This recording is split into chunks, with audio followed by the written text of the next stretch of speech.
you can be rich, you can be poor, you can be living in the villages or in the towns. आप अगर खड़े होकर अपनी सरकार से सवाल पूछ रहे हैं, वो हक आपको आपके संविधान ने दिया है, वो हक लोकतंत्र की आत्मा है। और अब सवाल पूछने पर नाक बहुत सिकोड़ी जाती है, सवाल पूछने वालों को देशद्रोही कहा जाता है। और मुझे ऐसा लगता है कि आज के हिंदुस्तान में अगर आपको एंटी नेशनल कहा जाता है, वो आपके लिए सबसे बड़ा बैज ऑफ ऑनर है। आप कुछ सही काम कर रहे हैं, इसलिए आपको एंटी नेशनल कहा जा रहा है। मुझे इसको कहने में कोई भी संशय नहीं है, कोई संदेह नहीं है। Multiple times and multiple debates that we appear in public discourse, anybody who seeks answers, anybody who wants to question, anybody who has a different point of view is a dissenter.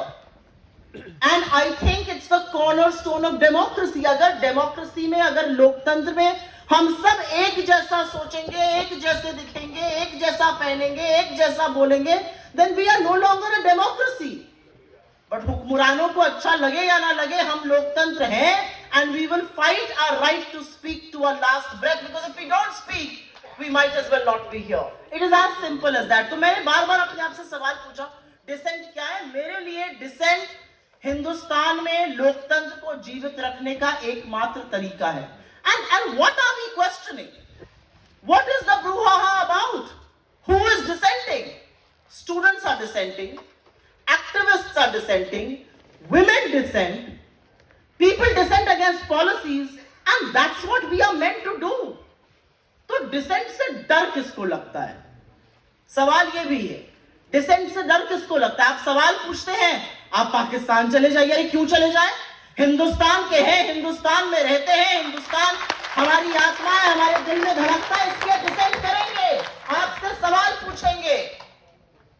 मुझे याद है, और ये थोड़ा सा विषयांतर हो रही हूं, मुझे याद है एक टेलीविजन डिबेट था, उसी दिन ऑपोजिशन का नाम डिसाइड हुआ था, इंडिया ब्लॉक का, और ये बेंगलोर में हुआ था।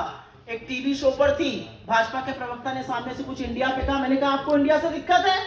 आपको इंडिया से? उन्होंने कहा है दिक्कत। मैं चले जाइए पाकिस्तान, आप सालों से हमें पाकिस्तान भेजते थे, आप जाइए Pakistan.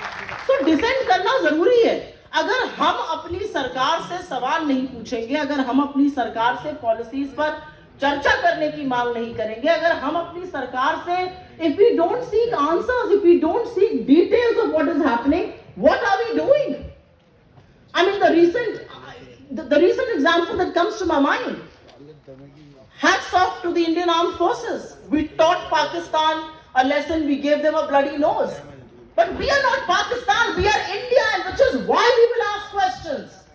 Which is why we will ask, why is Trump saying about 9 times now in the last 11 days that he got the ceasefire?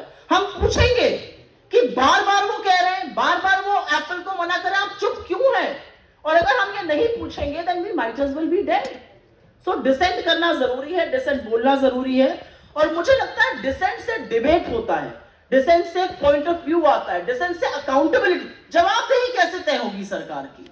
अगर सब लोग चुप बैठ जाएंगे और पूरा देश मौन हो जाएगा, तो अकाउंटेबिलिटी, जवाबदेही कैसे? How are you going to make an elected government accountable? How are you going to make public servants accountable?